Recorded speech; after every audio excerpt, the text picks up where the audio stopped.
ತಗೊಳ್ಳಿ. ಇದನ್ನ ಮನೆಗೆ ಹೋದ್ಮೇಲೆ ತಗೊಂಡ್ರೆ ನೀವು ಸತ್ ಹಾಕಿ ಮಲ್ಕೊಂಡಿರ್ತೀರಿ, ಆದ್ರೆ ಸತ್ತಿರೋದಿಲ್ಲ. ನೀವು ಸತ್ತಿದಿರಿ ಅಂತ ಗೊತ್ತಾದ್ಮೇಲೆ ನಿಮ್ ಮನೆಯಲ್ಲಿ ಯಾರ್ಯಾರು ಯಾವ್ಯಾವ ರೀತಿ ನಡ್ಕೊಂತಾರೆ ಅನ್ನೋದು ನಿಮ್ಗೆ ಕೇಳಿಸುತ್ತೆ. ಸರಿಯಾದ ಸಮಯಕ್ಕೆ ನಾನು ಬರ್ತೀನಿ ಅಲ್ಲಿಗೆ. ಆದ್ರೆ ಇದರಿಂದ ಏನು ತೊಂದರೆ ಇಲ್ಲಲ್ಲ ಸ್ವಾಮೀಜಿ? ಜೀವಕ್ಕೆ ಏನು ಭಯ ಇಲ್ಲ. ಯಾಕೆಂದ್ರೆ ನನಗೆ ಇನ್ನು ಮುಂದೆ ಬೇಕಾಷ್ಟು ಜವಾಬ್ದಾರಿಗಳಿದೆ ಸ್ವಾಮೀಜಿ. ಪರವಾಗಿಲ್ಲ, ಏನು ಹೆದರ್ಕೋಬೇಡಿ, ಹೋಗ್ಬಿಟ್ಟು ಬನ್ನಿ. ನಾನು ಸರಿಯಾದ ಸಮಯಕ್ಕೆ ಬರ್ತೀನಿ. ಆಯ್ತು ಸ್ವಾಮೀಜಿ, ನಾನು ಬರ್ತೀನಿ. ನಮಸ್ಕಾರ. ಗುರು ಕೊಟ್ಟಂತಹ ಔಷಧಿಯನ್ನ ತೆಗೆದುಕೊಂಡು ಶಿವಪ್ಪ ಮಲಗಿಕೊಂಡ. ಅವನು ಸತ್ತು ಹೋಗಿದ್ದಾನೆ ಅಂತ ಅವರ ಮನೆಯಲ್ಲಿ ಎಲ್ಲರೂ ದುಃಖ ಪಡ್ತಾ ಇದ್ದಾರೆ. ನಾನೇನ್ ಮಾಡ್ಲಿ? ಸಮಾಧಾನ ಮಾಡ್ಕೊಳೆ ತಾಯಿ, ಸಮಾಧಾನ ಮಾಡ್ಕೊ. ನನ್ ಕರ್ಮ ಇನ್ನ ಸವದಿಲ್ಲ, ನಾನ್ ಪಾಪಿ. ಆ ದೇವ್ರು ನನ್ನ ಕರ್ಕೊಳಕ್ ಬದ್ಲು ನನ್ ಮಗನ್ನ ಕರ್ಕೊಂಡ್ ಬಿಟ್ಟಿದ್ದಾನೆ. ಪಾಪಿ ಮುಟ್ಟೆ ಮಗ. ಮಕ್ಕಳಿಗೋಸ್ಕರ ನೀನ್ ಸಮಾಧಾನ ಮಾಡ್ಕೊಳ್ಬೇಕಮ್ಮ. ನೋಡಿಲ್ಲಲ್ತಮ್ಮ,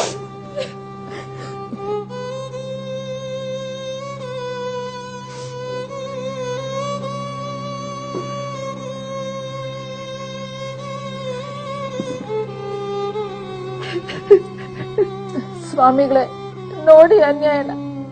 ಬೆಳಿಗ್ಗೆ ಚೆನ್ನಾಗೇ ಇದ್ದ, ಎಲ್ಗೋ ಹೋಗ್ ಬಂದ, ಆಮೇಲೆ ಮಲಗ್ಕೊಂಡ, ಆಮೇಲೆ ಈಗ ಹೋಗ್ಬಿಟ್ಟ. ಶಿವಣ್ಣ ಇನ್ನು ಸತ್ತಿಲ್ಲ, ಬದುಕಿದ್ದಾರೆ. ಹಾಗಾದ್ರೆ ನನ್ ಗಂಡನ ಹೇಗಾದ್ರೂ ಉಳಿಸಿರಿ. ಆದ್ರೆ ಇವ್ರನ್ನ ಉಳಿಸೋದ್ರಲ್ಲಿ ಒಂದು ಕಷ್ಟ ಇದೆ. ಏನದು ಗುರುಗಳೇ?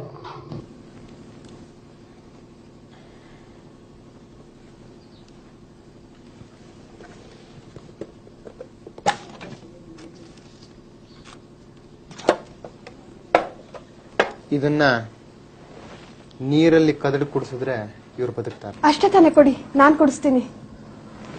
ಅಲ್ಲೊಂಚೂರು ನೀರ್ ಕೊಡಿ.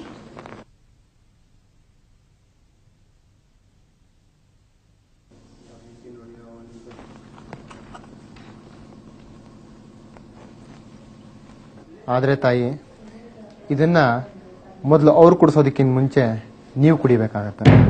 ಅಷ್ಟೇ ತಾನೇ, ನಾನ್ ಕುಡಿತೀನಿ. ಆದ್ರೆ ಸ್ವಲ್ಪ ಕಷ್ಟ ಇದೆ. ಇದನ್ನ ಮೊದಲು ನೀವು ಕುಡಿದ್ರೆ ನೀವು ಸಾಯ್ತೀರಿ, ಆಗ ಮಾತ್ರ ಅವ್ರು ಬದುಕ್ತಾರೆ. ಒಂದು ಜೀವ ತಗೊಂಡ್ಮೇಲೆನೆ ಇನ್ನೊಂದು ಜೀವ ಕೊಡೋದು ಈ ಔಷಧಿಯ ಸತ್ವ. ಈಗ ಹೇಳಿ, ಕುಡಿತೀರಾ? ಯಾಕೆ ತಾಯಿ, ನೀವು ಕುಡಿಯೋದಿಲ್ವಾ? ನಿಮ್ ಗಂಡನ ಬದುಕಿಸ್ಬೇಕು ಅಂತ ನಿಮ್ಗೆ ಇಷ್ಟ ಇಲ್ವಾ? ಇಷ್ಟನ ನೀವು ಅವ್ರನ್ನ ಪ್ರೀತಿ ಮಾಡೋದು? ಪ್ರೀತಿ ಇಲ್ಲ ಅಂತ ಯಾರು ಹೇಳಿದ್ದು ಗುರುಗಳೇ? ನಾ ಸತ್ರೆ ನನ್ ಮಕ್ಳನ್ನ ನಮ್ಮತ್ತನೇ ಯಾರು ನೋಡ್ಕೊಂತಾರೆ? ನಿಮ್ ಗಂಡ ಬದುಕ್ತಾರಲ್ಲ, ಅವ್ರು ನೋಡ್ಕೊಂತಾರೆ. ಅವ್ರ ತಾಯಿ, ನಿಮ್ಮ ಮಕ್ಕಳು ಇಬ್ಬರನ್ನೂ. ಅವ್ರು ಬದುಕಿದ್ರೆ ಅವ್ರ ತಾಯಿನ ನೋಡ್ಕೊಂತಾರೆ. ನನ್ ಮಕ್ಳ ಗತಿ, ನಾ ಸತ್ ಮೇಲೆ ಇನ್ನೊಂದ್ ಮದ್ವೆ ಮಾಡ್ಕೋತಾರೆ. ಆಗ ಬರೋಳ್ ನನ್ ಮಕ್ಳನ್ ಚೆನ್ನಾಗಿ ನೋಡ್ಕೋತಾಳ? ಆಗಲ್ಲ ಗುರುಗಳೇ, ನನ್ ಕೈಲಿ ಆಗಲ್ಲ. ಶಿವ, ಇದೇ ಸತ್ಯ. ಗುರುಗಳೇ, ಇದನ್ನ ನಮ್ಮ ಅತ್ತೆನೇ ಕುಡಿಲಿ. ಅವ್ರು ಮಾಡೋದಾದ್ರೂ ಏನಿದೆ, ಅವ್ರು ಕುಡಿದು ಅವ್ರ ಮಗನ್ನ ಉಳಿಸ್ಕೊಡ್ಲಿ. ನಿಮ್ ಕೈಲಾಗ್ಲಿಲ್ಲ ತಾನೆ?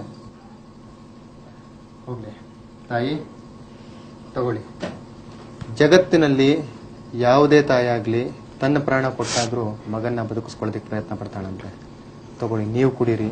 ನಿಮ್ ಪ್ರಾಣ ಹೋಗ್ಲಿ, ನಿಮ್ ಮಗನ ಪ್ರಾಣ ಬರ್ಲಿ. ಸ್ವಾಮಿಗಳೇ, ನನ್ನ ಮೊಮ್ಮಕ್ಕಳು ನನ್ನ ತುಂಬಾ ಹಚ್ಕೊಂಡ್ಬಿಟ್ಟಿದ್ದಾರೆ. ನಾ ಸತ್ ಹೋಗ್ಬಿಟ್ರೆ ಅವ್ರನ್ನ ನೋಡ್ಕೊಳ್ಳೋರು ಯಾರು? ಲೇಮ ತಾಯಿ, ನೀನೇ ಅದನ್ನ ನನ್ ತಗೊಂಡು ಕಷ್ಟನೂ ಅರ್ಥ ಮಾಡ್ಕೊಳ್ಳಿಯತ್ತೆ. ನಾನು ಸಾಯಕ್ಕಾಗಲ್ಲ.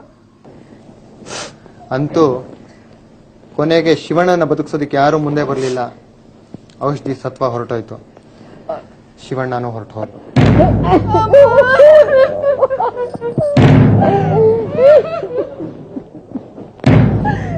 ಬನ್ನಿಪ್ಪ, ಇನ್ನತ್ತು ಪ್ರಯೋಜನ ಇಲ್ಲ, ತಗೊಂಡು ನಡೀರಿ.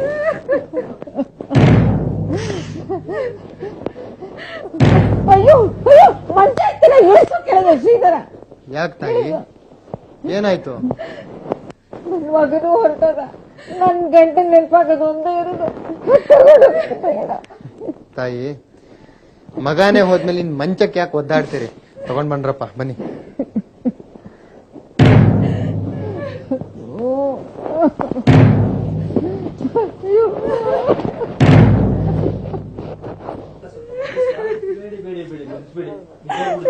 ಸ್ವಾಮೀಜಿ ಏನು?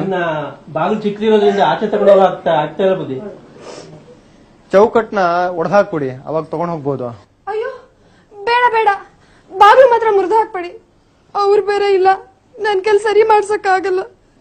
ತಾಯಿ, ಮಂಚದಿಂದ ದೇಹನ ಇಳಿಸೋದಿಕ್ಕಾಗೋದಿಲ್ಲ. ಮಂಚದಲ್ಲೇ ಇರಬೇಕು. ದೇಹ ಸೆಟೆತ್ಕೊಂಡ್ಬಿಟ್ಟಿದೆ. ಮಂಚದಿಂದ ಏನಾದ್ರೂ ದೇಹನ ಹೊರಗೆ ತೆಗಿತೀವಿ ಅಂತ ಹೇಳಿದ್ರೆ ದೇಹದ ಭಾಗಗಳು ಊನ ಆಗ್ಬೋದು. ನಿಮ್ ಗಂಡನ ಕೈಯೋ ಕಾಲೋ ಮುರಿಬೋದು. ಆಗ್ಬೋದಾ? ಏನಾರು ಆಗ್ಲಿ, ಆದ್ರೆ ಬಾಗ್ಲು ಮಾತ್ರ ಮುರಿಬೇಡಿ. ಮಂಚ ಮಾತ್ರ ತಗೊಂಡು ಹೋಗ್ಬೇಡಿಪ್ಪ. ಏನಾದ್ರೂ ಪರವಾಗಿಲ್ವಾ? ಏನಮ್ಮ, ನನಗಿಂತ ನಿನಗೆ ಮಂಚನೇ ಹೆಚ್ಚಾಯ್ತಾ? ಏನೇ, ನನಗಿಂತ ನಿನಗೆ ಈ ಬಾಗ್ಲುಗಳು, ಈ ಮನೆ ಇದೇ ಹೆಚ್ಚ ನಿನಗೆ? ತಾವು ಹೇಳಿದ ಮಾತು ಸತ್ಯ ಸ್ವಾಮೀಜಿ.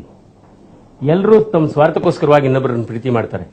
ಸತ್ಯ ಏನು ಅಂತ ನನಗೆ ಈಗ ಚೆನ್ನಾಗಿ ಗೊತ್ತಾಯ್ತು.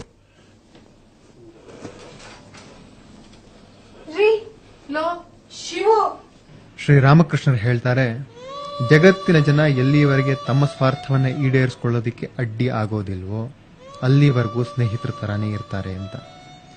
ಸಾಧಕ ಅಂತ ಅನ್ನಿಸ್ಕೊಂಡವನು ತನ್ನ ಜೀವನದ ಘಟನೆಗಳನ್ನು ಸರಿಯಾಗಿ ವಿಶ್ಲೇಷಣೆ ಮಾಡಿ, ದೇವರು ಮಾತ್ರ ನನ್ನ ಸ್ವಂತವನು, ನಿಜವಾಗಿ ನನ್ನನ್ನು ಪ್ರೀತಿಸೋನು ಅಂದ್ರೆ ಅವನು ಒಬ್ಬನೇ ಅಂತ ಅರ್ಥ ಮಾಡ್ಕೊಳ್ತಾನೆ.